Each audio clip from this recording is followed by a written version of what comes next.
So a very familiar player is getting released by the team that he's with, and a lot of Chiefs fans feel like a return is inevitable, especially after a key starter left practice early in the front of the cart today. It makes some sense, his return with multiple injuries at the position, but the problem is, I fear this could affect the chances of another young wideout that's climbing the ranks and making a real push to make the initial 53-man roster. So I'll talk about that. Even more injuries starting to pile up. Sadly, the confusing O-line rotation continuing to baffle me, and more takeaways from day 16 of Chiefs camp. But first, how about those?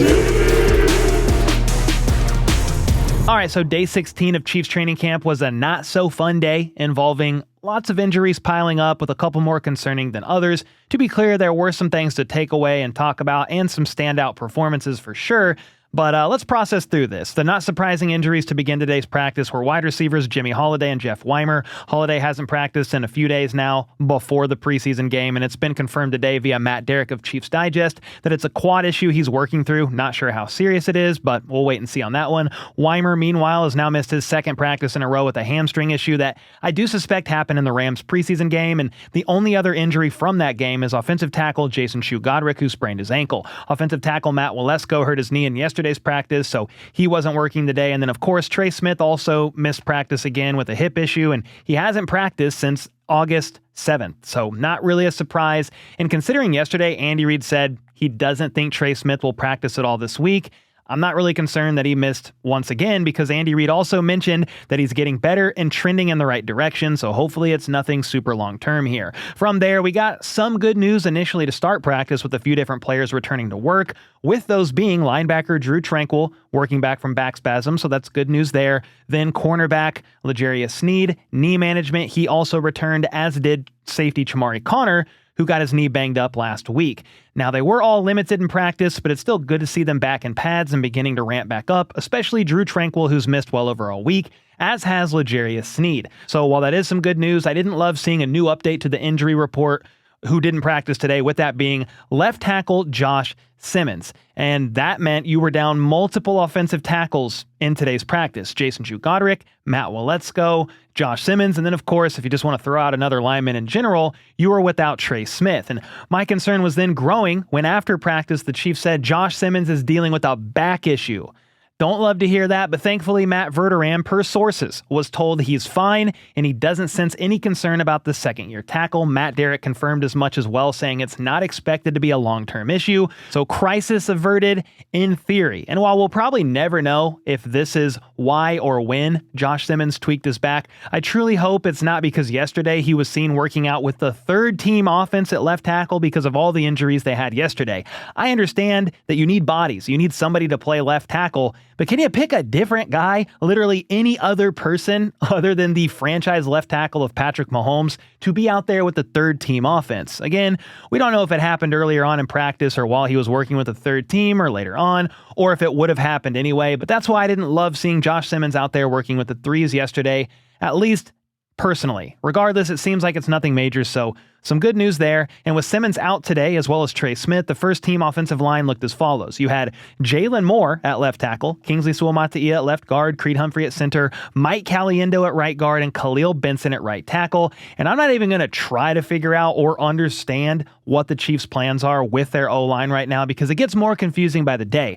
I understand there are multiple injuries here, but if I had to guess what the O-line would have looked like today, had you told me both Trey Smith and Josh Simmons weren't going to be practicing, I probably would have said something along the lines of, Esa Pole, who's been working in at left tackle with the twos, he's going to elevate and become the left tackle with the ones, and the rest of the O-line can basically stay the same, at least how it's been since Trey Smith got banged up. It would be Kingsley, Creed, Khalil Benson at right guard, and Jalen Moore at right tackle. But yes, to confuse you even further, they did switch Jalen Moore and Benson yesterday, so Moore was at right guard, Benson was at right tackle.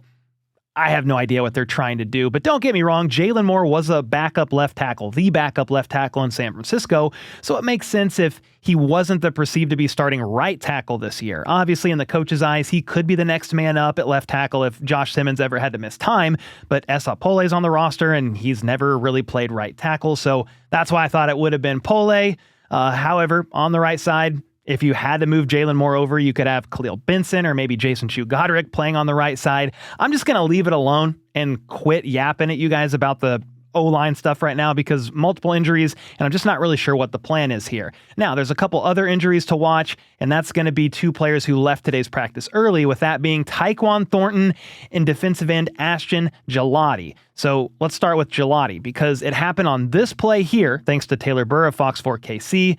And you can see him up, hobbling, kind of looking down at his leg, at his heel area. And then this screenshot here from Matt Foster of KSHB41 does show Gillotte grabbing at that heel after the play before gingerly walking to the media tent for evaluation.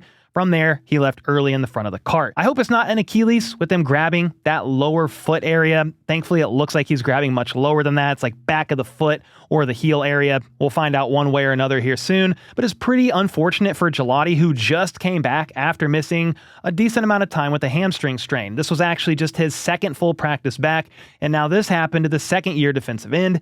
Defensive end room was already thin enough that they felt the need to bring in veteran defensive end Emmanuel Ogbah last week. And if Ashton Gillotte has to miss any time, I'm sure Ogba's going to get some work in very early on. But I'll hold the horses, my over-dramatic horses for now, and just hope that it's nothing too serious when it comes to Gillotte's heel or back of the foot area. Let's talk Tyquan Thornton, though, because he also left in the front of the cart after being examined by trainers, with the team reporting after practice that the issue is his hamstring. Obviously, don't love hearing hamstring about a deep threat wide receiver, especially considering you also have Xavier Worthy still working back from that shoulder sprain, and Rashee Rice is still trying to get back to his pre-injury self as well, ramping up from the knee cleanup procedure that he had back in May.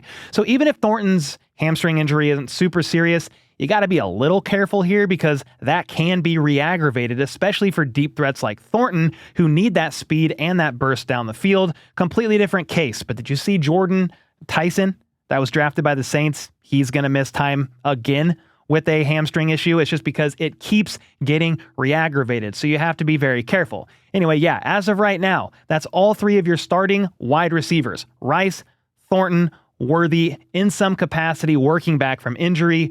But without sounding super doom and gloom here, Rice is getting better every single day, working in with 11 on 11, caught a nice touchdown pass from Mahomes today on a scramble drill as well. Worthy is also ramping back up, and from what I can tell, he worked in during 11 on 11 today also, which is the first time he's done that, I believe, since he hurt his shoulder before the pads were even yet to come on. Now, this also means Cyrus Allen is going to continue getting more work. I saw him catch a deep pass downfield today from Patrick Mahomes with Noel Williams trailing behind in coverage. Smaller-bodied guy or not, Cyrus Allen was used downfield quite a bit in college, so this could be a way he's used in some capacity in the Chiefs offense. Don't think it's going to be his primary role by any means, but he's shown he can do it in college at a pretty high level. Ball tracking skills were pretty nice to watch as well. So if injuries hit, Cyrus Allen has shown he can do multiple different things pretty well. It's more a matter of what the coaching staff wants him to do within the offensive scheme itself.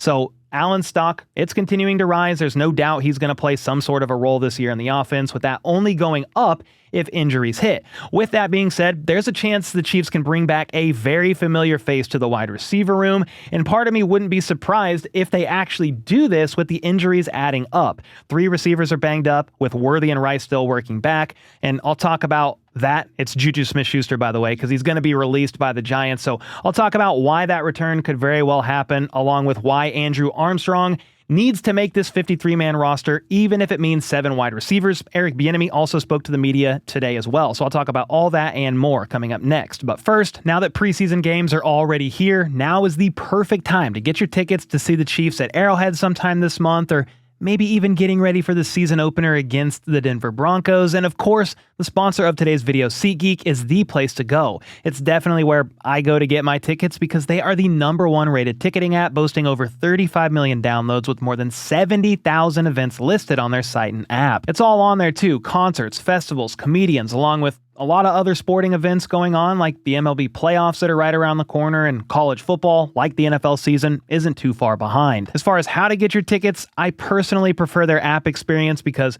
of how easy it is to use, and they have your back as well, with each ticket being rated on a scale of 1 to 10, so you know you're getting a good deal. Just look for the green dots. Those are good. Then, of course, red is not so good. It also helps that every ticket is backed by their buyer guarantee. And of course, I got a code for you guys. Just use code HBTC10 for 10% off your next set of tickets at SeatGeek. That's 10% off any tickets with promo code HBTC10. Make sure you click the link in the description to download the app and have the code automatically added to your account so you can use it later. Thanks again, SeatGeek. All right, let's talk more about the wide receiver room a bit here, because the New York Giants, they signed running back Najee Harris today on a one-year deal, and to make room for him, they are going to be releasing veteran wide receiver Juju Smith-Schuster. And with all the injuries the Chiefs are dealing with, plus the coaching staff's preference, whether you love or hate it, of bringing back guys that already know the system as a safety net when stuff like this happens, means I could absolutely see a Juju Smith-Schuster return happening basically ASAP. Honestly, it does make some sense here, especially as part of the 90-man roster to finish out camp, even though, yes, it ends on Thursday, but also to finish out these last two preseason games. You never really know what could happen in this room from an injury standpoint, even though, yes, I hope everybody else stays healthy all season long. I will also say part of what led to Juju's release is he's been dealing with some knee issues, kind of like L'Jarius Sneed, swelling, pain. They've had to load manage that knee, so don't love hearing that. But with that being said, even with the knee stuff, I think a Juju Smith-Schuster return still could happen, even if I don't necessarily love it. I mean, if Juju was to take the job of somebody like Andrew Armstrong, who's been coming on strong at Chiefs camp, showing that he's very willing to get his hands dirty in the blocking aspect of things. He was also a riser early on in camp as well, with Jesse Newell of The Athletic saying this could be, even though, yes, it was still early on in camp when he wrote this article, a Tyquan Thornton-like trajectory for Andrew Armstrong this training camp. So the early signs were there, and he's only getting better. He had a nice catch on this play here on an out route today, and then on the Cyrus Allen deep ball that he caught downfield, look at this route by Andrew Armstrong in the middle of the field. He was open, and then look who was covering him. Mansour Delane, and he won the rep. Sure, it was only during sevens. There's no pass rush, blah, blah, blah. I get it. But I do think Andrew Armstrong is showing enough flashes that on my next 53-man roster projection, I'm going to probably have to try to find a way of adding a seventh wide receiver and putting Andrew Armstrong on there. I mean, the 6'4", 210-pound wideout could be another option in the red zone. And again, he could potentially fill the Juju Smith-Schuster role from last year without Juju himself having to be the one back to do it. So yeah, the return of Juju makes sense. Could definitely see it happening. But hopefully if Andrew Armstrong keeps stacking days like this, they roll with the younger guy and try something a little bit different in the room this year. But that's just me. So make sure to let me know your thoughts on the potential return of Juju Smith-Schuster in the comments. Would you like to see him back on the roster again, given he does have a role to play in this offense, knows the system, you could basically plug and play him immediately? Or would you like to see a young guy like Andrew Armstrong get the chance instead? Regardless, we have a couple preseason games for these guys to really prove it and continue stacking good days.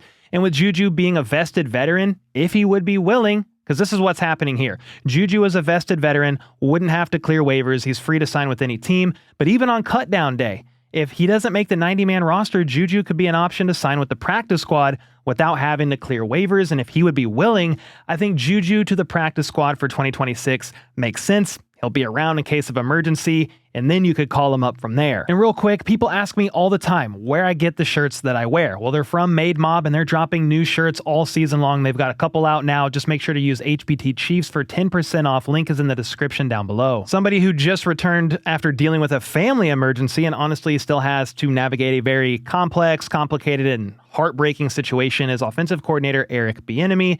Most of you know this, but his 27-year-old son, Elijah Bieniemy, shot his wife Mia a couple of times weeks back, and she was in the hospital but is out and doing better. And this is the first time Eric Bieniemy spoke with the media today, and he immediately thanked everybody for their love and support from the coaches, players, the Hunt family, and even the media that he said has done a good job respecting their privacy during this difficult time. Well, the good news in all of this is Mia is on a great road to recovery, says Bieniemy. She's doing great, and it is one of the main reasons why Eric Bieniemy's back in Kansas City. He wouldn't have left without her blessing, and he admitted she gave him that blessing in part because he was possibly driving his family a little bit crazy by the end of all this. He was watching practices over Zoom, sitting in on meetings as well, and he was getting amped up. He was yelling, cussing at players, cussing at himself for installing that play. Why would he do that? And EB ended up saying, I was driving my wife and family members crazy in the house, so Mia gave me the blessing to leave, and so it was time to get back. Since he's been back, he's been focused quite a bit on the pretty young running back room, and Brashard Smith spoke to the media today saying he feels a lot better in year 2, put on some weight, feels stronger. He's been doing all that so he can improve and do all he can to get better in pass protection specifically, and they are all glad to have Eric Bieniemy back. He also shared a funny story talking about Brashard Smith that during some of these meetings, it would be calm, quiet, and then out of nowhere, Eric Bieniemy would be yelling at somebody or something he saw on tape during the meeting. Again, it was over Zoom, but this sometimes would startle them. And so it was a kind of a funny story the way he shared it. But at the end of the day, Eric Bieniemy is only helping make them better, and everybody's glad he's back out there. Now, per Pete Sweeney of the Kansas City Star, during a 14-play, 11-on-11 long drive period for the first-team offense to finish up practice today, on the subject of running backs, the order of the running backs to see the field was Kenneth Walker, Brashard Smith, and Amari DiMercato to finish things up. DiMercato then stayed on the field to start with the second team, and Emmett Johnson worked in after. However, earlier on during the run period of practice, it was Kenneth Walker, followed by Emmett Johnson second, Amari DiMercato next, Walker again, then Brashard Smith, followed by Emmett Johnson again before Mahomes went to the next field over. And as confusing as the running back room rotation was for the preseason game, the first one, and kind of continues to be at practice, I still think for now, Amari DiMercato is safe to make this roster as a third down back, even though, yes, he didn't get any snaps with the offense until the fourth quarter. Pass protection is very important. You have Mahomes coming off the torn ACL, so if they're not confident enough in Brashard Smith or Emmett Johnson yet, both being young, Emmett Johnson a rookie, Brashard Smith late to convert from wide receiver to running back in college, then you want the best man out there, and Kenneth Walker can't always be the one to do it. We'll have to wait and see for preseason game number 2. And regardless of what actually happens, some tough decisions are going to have to be made somewhere, especially if they want to roll with 7 wide receivers, because Brashard Smith can't take Nico Remigio's job as a starting punt returner, but they also want to have Andrew Armstrong make it as well, because again, he's having a very strong camp so far. There's a lot of good competition going on, to say the least. I just hope that the Chiefs have good injury luck this year. It's been an issue the last couple of years, and today's practice, yes, it's just practice. It's early. The season isn't even for almost a month now, just under. There's still time. Not going to panic. But hopefully week 1, we've got guys like Tyquan Thornton back. Josh Simmons is out there at left tackle. Trey Smith is at right guard. And then on defense, guys like Mansour Delane and Noel Williams are given a full workload as well, if Mansour Delane can handle it. Some good news here. The 6th overall pick has continued to practice again in full today. After doing so yesterday, they were going to evaluate that shoulder blade area, and if there was an issue, they probably would have backed off on him. And since they didn't, that means the shoulder blade area is holding up well, which is some great news. He's kind of been all over the place, talking about Delane making plays, working through some rust here or there for sure. A bit handsy, going to have to work on not drawing flags this year, but I like what I've seen so far, even though, yes, it's early. He's already quickly looking the part, and I'm just really glad to hear it after he missed almost 2.5 months of time. Now, the secondary is certainly not at a full go, but it is worth noting when the first-team defense took the field during teams today, at least in the initial look, it was Mansour Delane and Noel Williams on the outside with Chris Roland Wallace in the slot, and as of right now, that is my money on who will probably be out there week 1 against the Broncos. Noel Williams, Mansour Delane on the outside, with CRW in the slot. But hey, make sure to let me know your thoughts on today's practice in the comments. Do you love or hate the idea of a Juju Smith-Schuster return? And how do you think, if he did return, that could impact the wide receiver room on cutdown day? And until next time, let's go. Let's freaking go. How about those?